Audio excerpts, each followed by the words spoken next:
અરે ઊભા રહો, ક્યાં જાઓ છો?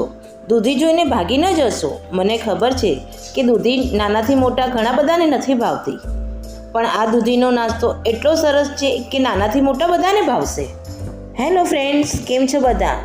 હું તમારી પિંકી શાહ. હું આજે લઈને આવી છું દૂધીનો નવો નાસ્તો.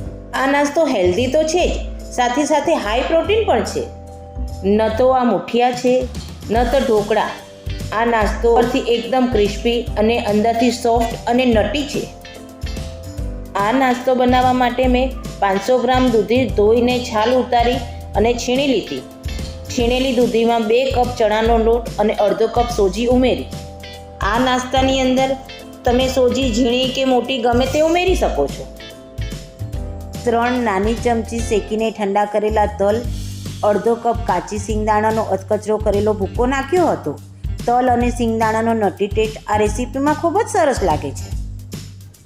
1 નાની ચમચી હળદર, 2 નાની ચમચી લાલ મરચું, સ્વાદ અનુસાર મીઠું અને અડધી ચમચી હિંગ નાખી બધું બરાબર મિક્સ કર્યું. આ મિશ્રણ મિક્સ કરવામાં પાણીની જરૂર નહીં પડે. જેમ તમે દૂધીને મસળતા જશો તેમ તેમાંથી પાણી છૂટશે અને આ મિશ્રણ લોટની જેમ બંધાઈ જશે. આ મિશ્રણ બરાબર બંધાઈ ગયા બાદ તેની અંદર 1 લીંબુનો રસ નીચવી પાછું બધું મિશ્રણ મિક્સ કરી લો. હવે આ દૂધીનું મિશ્રણ તૈયાર થઈ ગયું છે. હવે બીજી એક થાળી લઈ તેની અંદર થોડું તેલ લગાડી સારી રીતે ગ્રીસ કરી લઈશું, જેથી પછી નાસ્તો ચોંટે નહીં. હવે આ મિશ્રણ થાળીમાં સરસ રીતે પાથરી દઈશું. વધુ જાડું કે વધુ પતલું ન રાખવું.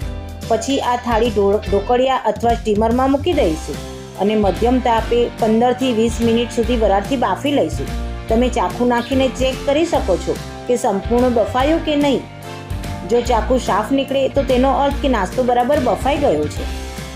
ઢોકળિયા કે સ્ટીમરમાં પાણી ગરમ કરવા મૂકીએ ત્યારે તેની અંદર 2 થી 3 લીંબુના ટુકડા નાખી દેવા.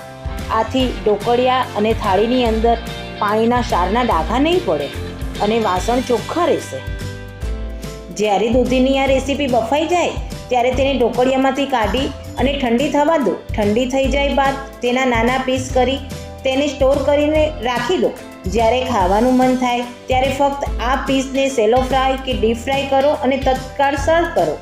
અને હા, જો ગેસ્ટ આવવાના હોય તો તમે આ રેસીપી એડવાન્સમાં બનાવી રાખી શકો છો. ગેસ્ટ આવ્યા પછી તમારું બધું ધ્યાન ફક્ત ગેસ પર રહે, કેમ કે ફક્ત 1 મિનિટમાં તમે આ ગરમા ગરમ ક્રિસ્પી નાસ્તો સર્વ કરી શકશો.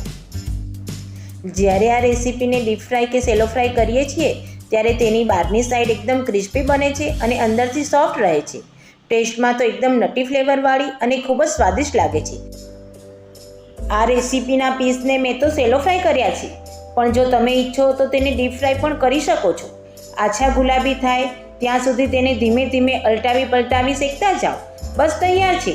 ચોમાસામાં જ્યારે વરસાદ વરસતો હોય ને ભજીયાની યાદ આવે ત્યારે એકવાર મારી આ રેસીપી જરૂર ટ્રાય કરજો. અને હા, ખાઈ લીધા પછી કોમેન્ટમાં જરૂર લખજો કે તમને કેવી લાગી આ રેસીપી. તમારી ફીડબેક મારી માટે બહુ સ્પેશિયલ છે. આ દૂધીની રેસીપીનું નામ શું આપું તે તમે કોમેન્ટમાં જરૂર લખજો.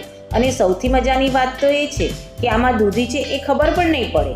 જેમને દૂધી ના ભાવે તે પણ આ નાસ્તો હોંશે હોંશે ખાઈ જશે. તમે આ રેસીપીને ટોમેટો કેચઅપ, ગ્રીન ચટણી, છુંદો, અથાણાના રસ્સા સાથે પીરસી શકો છો. દરેક કોમ્બિનેશન સાથે ખૂબ જ સરસ લાગે છે.